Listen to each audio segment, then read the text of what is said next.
MSW Media. News with swearing. Daily beans, daily beans. Daily beans, daily beans. Hello and welcome to the Daily Beans for Wednesday, December 10th, 2025. Today, Donald Trump plans a $12 billion bailout for farmers after the fallout from his failed trade war. The D.C. Circuit Court of Appeals has sided with Kegseth on the transgender military ban. Detainees at the Everglades concentration camp were tortured, according to a new report from Amnesty International. Hondurans have issued an arrest warrant for their drug trafficking ex-president that Donald Trump pardoned. Congress is going to withhold Kegseth's travel budget until he releases the full September 2nd video. And criminal contempt proceedings are underway in Boasberg's courtroom after he orders both Erez Reuveni and Ensign to testify. I'm Allison Gill. And I'm Dana Goldberg.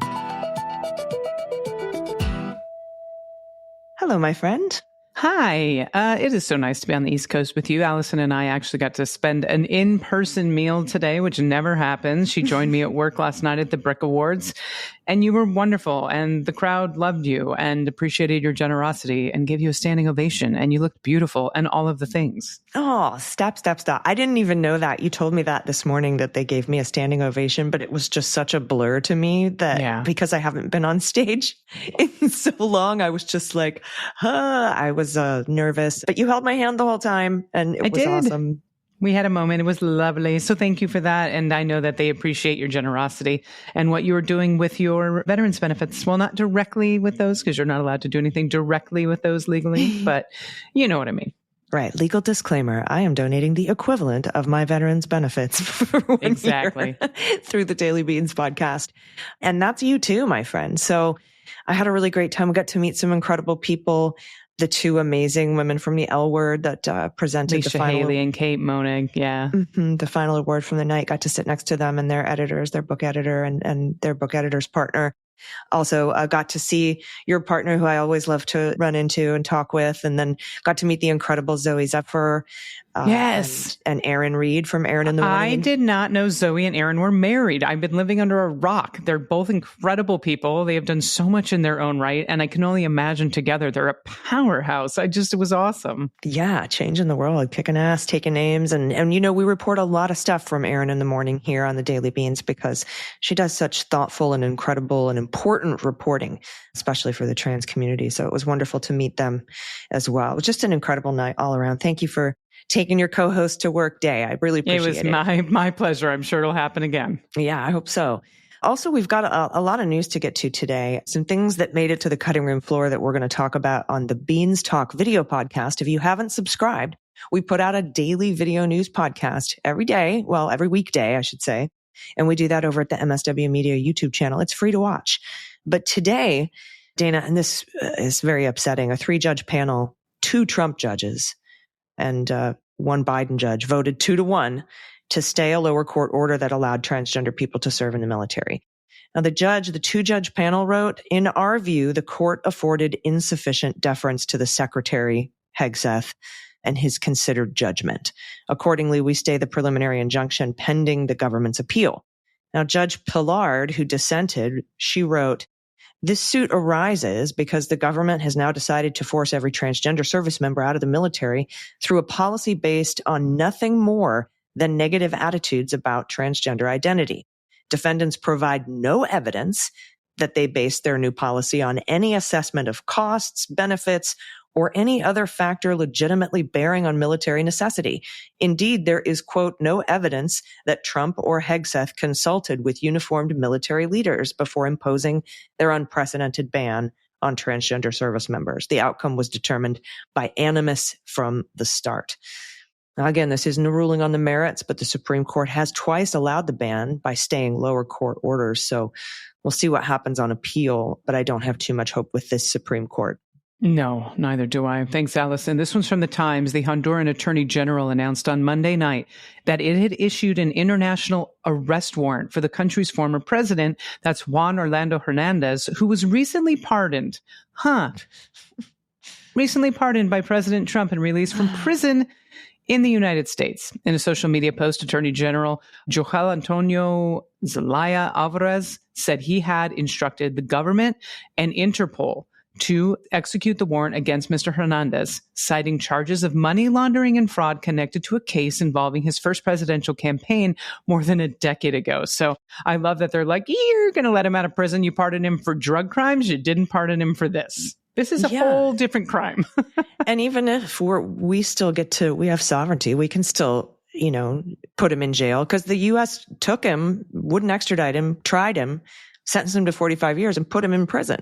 Yeah. But if you're going to let him out, we'll go ahead and arrest him since you're not going to. Oh my God. So we'll see if Interpol makes an arrest. All right. We have a bunch of news to get to. So let's hit the hot notes. Hot notes. All right. First up from the Times, President Trump rolled out a $12 billion bailout for struggling farmers on Monday as he looks to shore up the finances of some of his most loyal supporters whose financial fortunes have been decimated by Trump's trade war. The rescue package, which we wouldn't need if he didn't impose tariffs in the first place, which was unveiled at an event with farmers at the White House, comes as Trump's trade policies have hurt America's agriculture sector. While Trump's plan to raise tariffs was intended to spur domestic production and open export markets, it's actually closed off sales for many U.S. farmers. China, the biggest buyer of American crops, such as soybeans, retaliated against Trump's tariffs by halting purchases of U.S. farm products this year. Quote, "We love our farmers." That's what he said. "As you know, the farmers like me."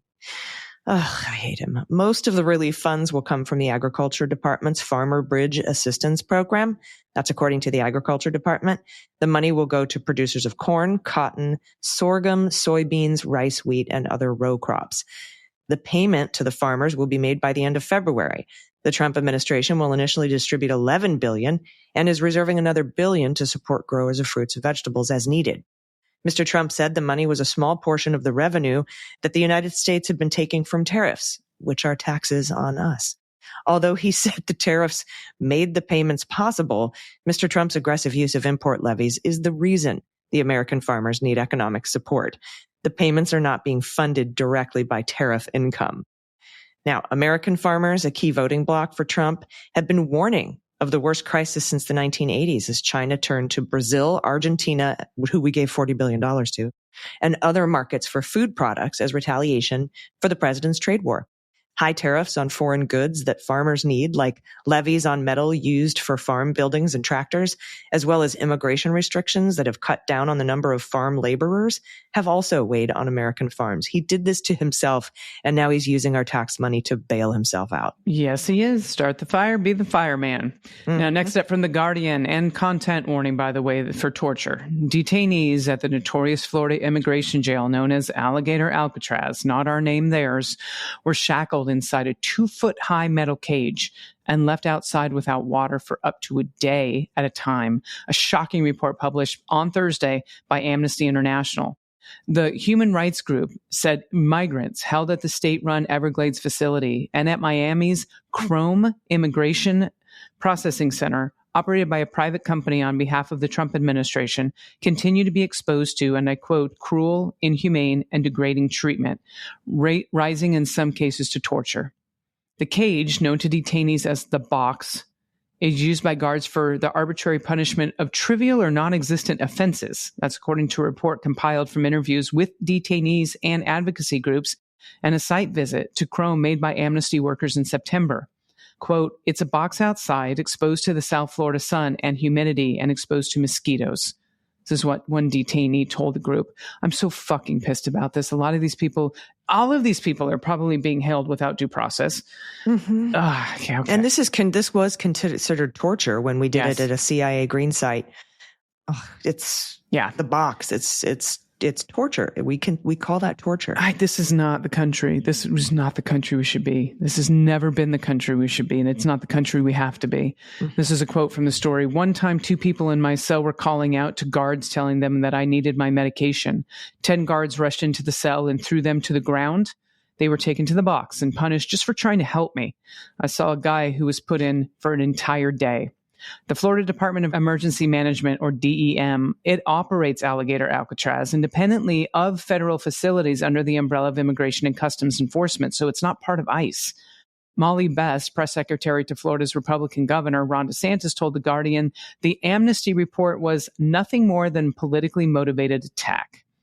None of these fabrications are true. In fact, running these allegations without any evidence whatsoever could jeopardize the safety and security of our staff and those being housed at Alligator Alcatraz. The fact that they even fucking call this officially Alligator Alcatraz is disgusting. Yeah. Amnesty International's report details allegations at this facility, I hate to keep saying it, of unsanitary conditions, including overflowing toilets and fecal matter seeping into where people are sleeping, limited access to showers, exposure to insects without protective measures, lights on 24 hours a day, poor quality food and water, and a lack of privacy. It said, and this is a quote, people interviewed shared that access to medical care is inconsistent, inadequate, or denied altogether, placing individuals at serious risk for both physical and mental harm. People reported being always shackled when they were outside their cage. The fact that we're holding people in cages is fucking furious. The group also said it found a similar situation at the chaotic Chrome North Service Processing Center in West Miami. That center was notably the subject of a separate July report by Human Rights Watch, who alleged detainees were shackled with their hands tied behind their backs and made to kneel to eat food from styrofoam plates like dogs. Amnesty documented, it said, were delays in intake procedures, overcrowding in temporary processing areas, inadequate and inaccessible medical care, alarming disciplinary practices, including the use of prolonged solitary confinement, and challenges in access to legal representation and due process. Amnesty report concludes with a number of recommendations, including a call from Florida to close Alligator Alcatraz and end all agreements in cooperation with federal immigration authorities. It also calls on the Trump administration to halt the criminalization of migration and end mass detention. These findings are a wake-up call. This is from Mary Caprone. She's a member of Amnesty International's research team. She said the treatment of people inside these immigration detention centers is cruelty, hard stop, the medical neglect, filthy and inhumane conditions, dehumanizing punishment, and some causes amounting to torture is abhorrent. Federal and state officials must act immediately to end this inhumane rights crisis. My gosh. They're torturing people. That's Fantastic. I'm glad Amnesty International got people inside. Me So they too. could see these I'm actually shocked conditions. Right. that they let him in there. Yeah, same. Thank you for that reporting. It's disturbing. Next up from CBS, the Trump administration in March invoked the Alien Enemies Act, an 18th century wartime authority used to remove non-citizens with little to no due process, to deport 2 plane loads of alleged migrant gang members to Seacoast mega prison in El Salvador by arguing that the Venezuelan gang Tren de Aragua is a hybrid criminal state that is invading the United States. Boasberg issued a temporary restraining order and ordered the planes be turned around. But Justice Department officials said his oral instructions directing the flight to be returned were defective, and the deportations proceeded as planned. Boasberg subsequently sought contempt proceedings against the government for deliberately defying his order. Quote, the court thus believes that it's necessary to hear witness testimony to better understand the bases of the decisions to transfer the deportees out of the United States custody in the context of the hearing on March 15th, 2025. That's what he wrote in an order on Monday. He went on to say the events surrounding this decision should shed light on this question. And in his ruling, Judge Boasberg noted that it would be premature to refer anyone to be prosecuted for contempt because of the limited information provided by Trump administration officials about the deportations.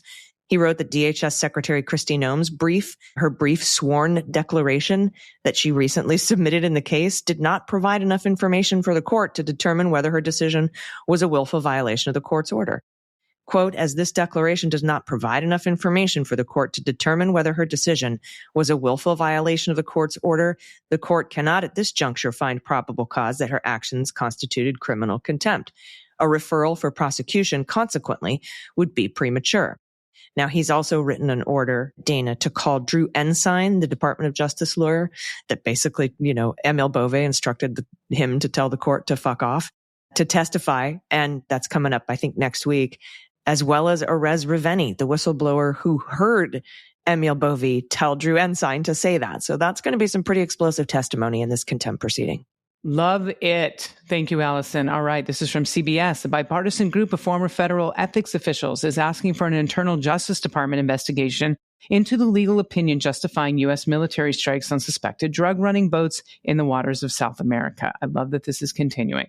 The ex-official sent a request Tuesday to the Justice Department's Office of Professional Responsibility, calling for the fact that this Justice Department has that department still is pretty laughable, calling for, and I quote, an immediate investigation into whether members of the Justice Department's Office of Legal Counsel violated their professional legal responsibilities in preparing legal guidance that justify the unilateral use of lethal force against civilian foreign nationals, including alleged drug smugglers.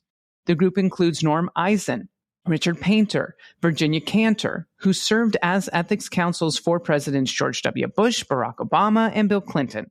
Their letter cited a November 12th report in the Washington Post, which said the Justice Department's Office of Legal Counsel authored a still classified opinion finding that, and I quote, personnel taking part in military strikes on alleged drug trafficking boats in Latin America would not be exposed to future prosecution. Can't just make that shit up. The group's request for formal inquiry said, the result of the Justice Department's Office of Legal Counsel's opinion, free rein for the government to just murder and assassinate foreign civilians, is shocking and certainly raises the most profound legal ethics concerns. Congressional leaders and top lawmakers on the House and Senate Intelligence Committees are expected to receive another briefing from top administration officials on the military strikes and their legal rationale on Tuesday. The military has carried out more than 20 strikes on alleged drug boats in the Caribbean and Eastern Pacific since the beginning of September and killing more than 80 people. And they also have more than 80 stories of what's actually going on in these boat strikes, and none of them agree with each other. And in a related story from Politico, Allison, Congress is using its marquee defense bill to force the Pentagon into turning over that video, the video of the strikes against suspected drug smuggling boats off the coast of Latin America. And they pushed Trump on this again today, and he lashed out at another fucking female reporter. Lawmakers plan to withhold a quarter of Defense Secretary Pete Kegseth's travel budget unless the Pentagon provides them with the video. The demand, quietly tucked into the final draft of the annual defense policy bill, calls for unedited video of strikes conducted against designated terrorist organizations in the area of responsibility of the United States Southern Command to the House and Senate Armed Services Committees. Kegseth on Saturday wouldn't say whether he would release the video, citing potential safety concerns for troops. But President Donald Trump had said he would have no problem doing so.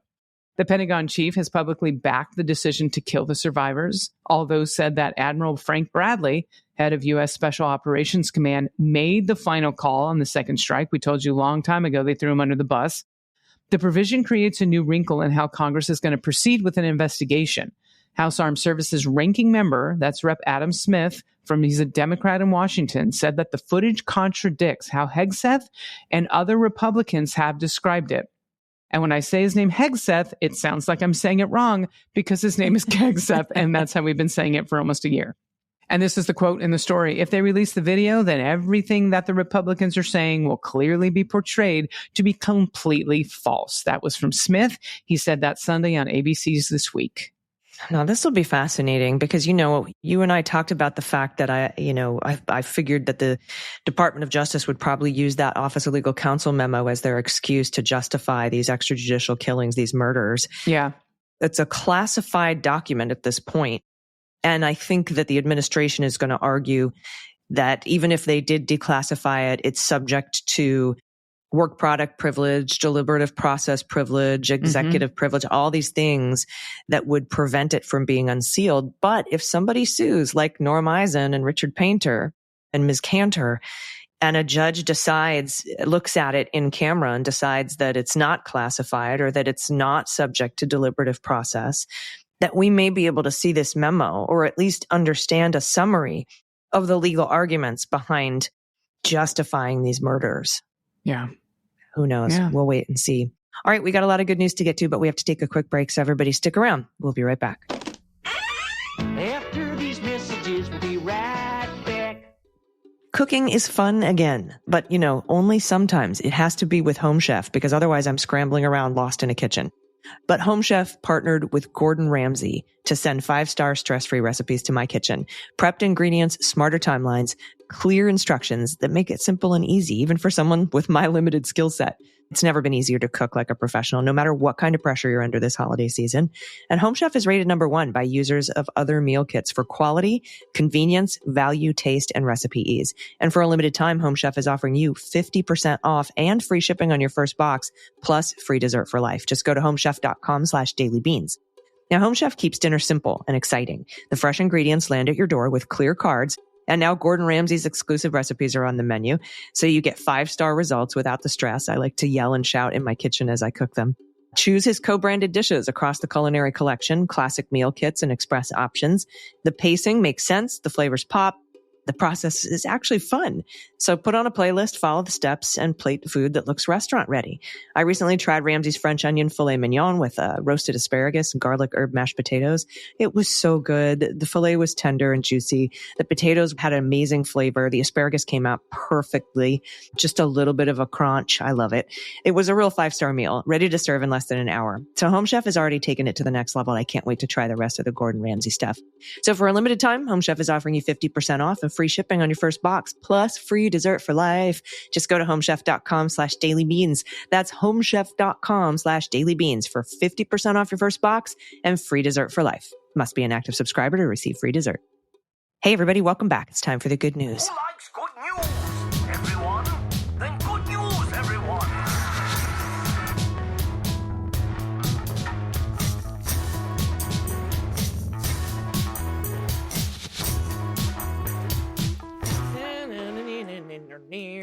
And if you have any good news, no matter how small, no matter how big, no matter how recent, please send us your good news stories. We all want to, share, microdose your hope and your happiness. So Yes, please send it in. Yes, please. Send your favorite joke in if you want to get us with a good laugh. Or I love dad jokes too. Send your favorite dad jokes and puns. Really, I love them. Send them to us. If you have a shout out to a spouse or a loved one, a small business in your area, a nonprofit you want us to know about, you can send that a self shout out. We love self shout outs here on this program. Toot your own horn. We love it. If you have a shout out to a government program, whatever it is, send it to us at dailybeanspod.com and click on contact. And to have your stuff read on the air, all you got to do is pay your pod pet tariff, which used to mean attaching a photo of your pet and us guessing the breeds. But you can attach a photo of any animal. It doesn't matter. And, we also like to see if we can get adoptable pets in your area, forever homes. So you can send an adoptable pet in your area if you don't have a pet. You can send bird watching photos, which can be an actual bird, or you flipping the bird to a Trump building. We also accept any photo, really, if you've been to a rally recently, what your holiday decorations look like, what you're growing in your garden, what you're making and creating. Send it all to us. dailybeanspod.com, click on contact. First up is your good trouble. And this is from Anonymous, pronouns she and her. Hi, AG and DG, daily listener here. ICE has recently become very active in my community, and I'm sickened by what I see. People being ripped from their cars and kidnapped, not being allowed a phone call or an attorney, property being destroyed, warrants being made up after individual is apprehended, full of lies and falsehoods, being taken hundreds of miles from home and then released with no phone, wallet, or money. We're all supposed to just stand by and watch? It's atrocious. But while doom scrolling, I came across this news story about a nativity scene at a church in Boston. We'll have a link in the show notes, where Mary, Joseph, and Jesus are missing. And instead, there's a sign that reads, ICE was here. The priest was ordered to take it down by both U.S. Immigration and Customs Enforcement Acting Director Todd Lyons and the Archbishop of Boston. But the priest refused. Nice. He wants a conversation with Archbishop Richard Henning, and it sounds like the Archbishop would rather kiss Tim Lyons' ring. I went to the Archdiocese of Boston website and found a contact form, ironically right next to their commitment to keeping children safe. If the Leguminati are so inclined, I bet we could remind the Archbishop what Jesus would do. Here is a link. This is so good. This is a really, really good one. And look at the kitties for Pod Pet Tariff. Anonymous, thank you so much for this good trouble. We'll have a link to that contact form in the show notes, as well as the news story. So good. Thank you. Thank you. All right. We get good news from Victory Lap. No pronouns given. A few episodes ago, you mentioned Phil Williams' report on a Nazi who was targeting kids online. Well, Phil Williams posted this on Twitter. Accounts linked to neo-Nazi John Manadio, founder of Goyim Defense League, now booted off Twitter. That's shocking. Twitter is lousy with Nazis, but at least there's one less now. Wow. That is good news. Thanks for letting us know. I wonder what he did to piss Elon off, because it is shocking that they would actually ban him. Yeah. You want to take the next one? Because that one's pretty short. This is from Anonymous, pronouns she and her. Great news. I finally became a paid subscriber. Thank you, Anonymous. Thank you. I've been wanting to do it for a while, but Allison's donation was the gentle nudge that clinched it for me. A big shout out to my amazing husband, who spent part of yesterday better insulating my beehives for the winter. It gets very cold here in Northwest Pennsylvania, and after losing one of my hives last year, I've been worrying about my girls. Thanks to him, that's one less thing on my mind, and the pod pet pic I'm sharing shows off his handiwork beautifully. I'm also including a picture of the two of us riding our tandem mountain bike, which we have named Harmony. That's so awesome. On trails at Jake's Rocks Overlook in the Allegheny, I hope that's gross, National Forest. And there are over 30 miles of world-class mountain biking trails, and we're so lucky to have this resource less than a 2-hour drive from our home. Our national forests are incredible, and I hope the current regime's ambitions won't ruin them for generations to come. Thank you all at MSW Media for so much of everything you do, keeping us informed while laughing, swearing, making the world feel a little lighter. You're amazing, and I'm grateful for you every single day. Okay, look, our listeners are just the coolest fucking people. They are, planet. As well as a tandem mountain bike would scare the shit out of me, by the way. We have a beekeeper and a tandem bicycle named Harmony and a husband that helped insulate the bees to keep them safe in the winter. Look at that. It's brilliant. My gosh, that's so cool. Thanks for saving the bees. All right, next up, Kathleen, pronouns she and her.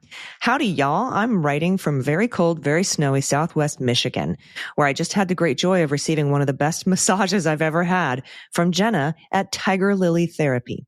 The business is in an old house in Kalamazoo, I think 1920s built, with gorgeous oak woodwork and a warm, cozy hippie vibe.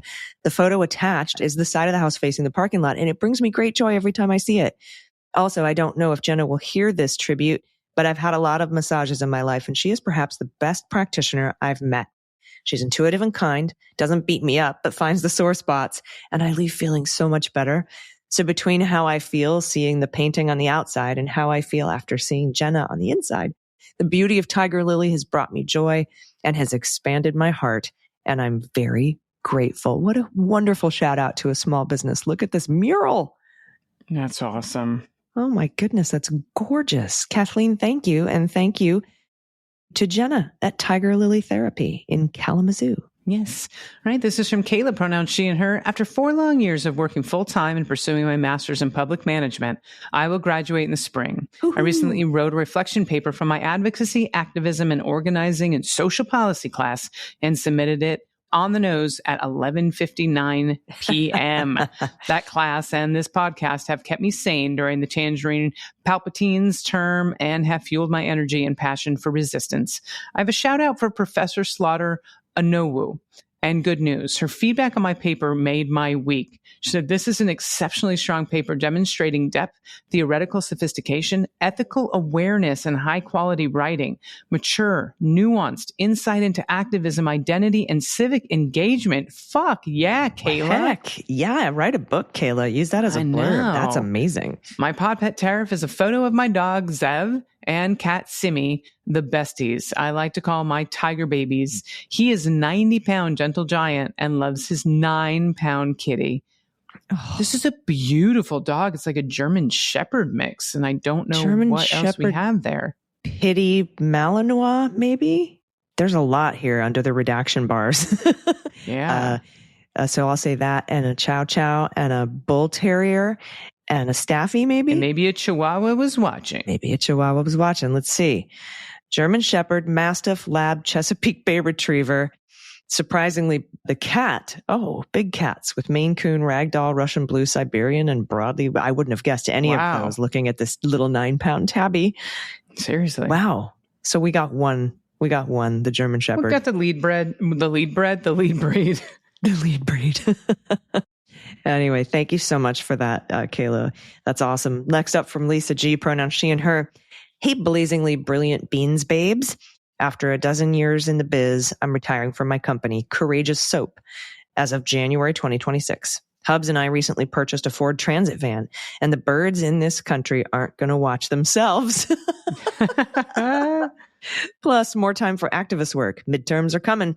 Beans listeners still looking for that perfect cheeky gift for activist friends and fam? Please check out Courageous Soap, courageoussoap.com. Use code BABYE2025. That's BUHBYE, BABYE2025 for 10% off soap bars, lotions, and gift sets through December. Because ain't none of us going to miss 2025. What a shit show. For my pod pet tariff, here's pics of me and Vern the horse at a holiday artisan market held in a barn. Both charming and freezing. Also, here's a pic of some items in stock. I keep hoping I can take certain political ones out of rotation, but needs be. The patriarchy is sunsetting way too slowly, but it is happening. Thank you for all you do, ladies. Putting together all the podcast videos, Substacks, fundraisers, etc. is amazeballs. We're lucky to have you on our side. Look how beautiful Gorgeous. these soaps are. Gorgeous soaps. Blue Wave soap, Essential Work soap, Spark Joy. Oh, I love these. Sunset So good. of the Patriarchy, Badass Queen. Beautiful soaps. Courageous soaps. Everybody check them out. And look at that beautiful picture of you and the horse in the barn for the market. Fantastic. Love it. Yep, birds aren't going to watch themselves. Thank you all so much for your good news. It means the world to us. And yeah, I would just really appreciate you. We have the coolest listeners, Dana. We really do. So talented, so caring, so empathic. We really do have just a loving, empathic group we've built here. Yeah, I think so. And, a large part of that has to do with all the amazing work you do, my friend. Oh, I appreciate that. I do appreciate that. I was asking Allison at breakfast today, I was like, how do you do this? And just so you know, everyone, even though I'm still very concerned, not as concerned anymore, Allison really does structure her day in a way that prioritizes self-care and makes sure that she has the hours in the day that she needs so she can function through the rest of the week, but also bring you the news and all three of her podcasts. So just know she is taking care of herself, and we can still worry about her, but I don't want you to lose sleep worrying about her when she's actually doing what you all should be doing at home, and that's more self-care. I did. I got the 3rd degree. Dana was like, you need to tell me how you structure your day. I need to make sure that you're taking care of yourself. I did. I was like, well, I went through the whole thing and she's like, okay, that's acceptable. Yep. If you need anything, you let me know. It was awesome. Thank you so much, my friend. Absolutely. Everybody will be back at your ears tomorrow. I'll see you over on the Beans Talk. We have a couple stories that didn't make the cut, and we'll talk about them on the video pod. So check us out over at MSW Media's YouTube channel. You can watch the Beans Talk and see our lovely faces, and we will see you there. And until tomorrow, please take care of yourselves, take care of each other, take care of the planet, take care of your mental health, and take care of your family. I've been AG. I've been DG. And them's the Beans.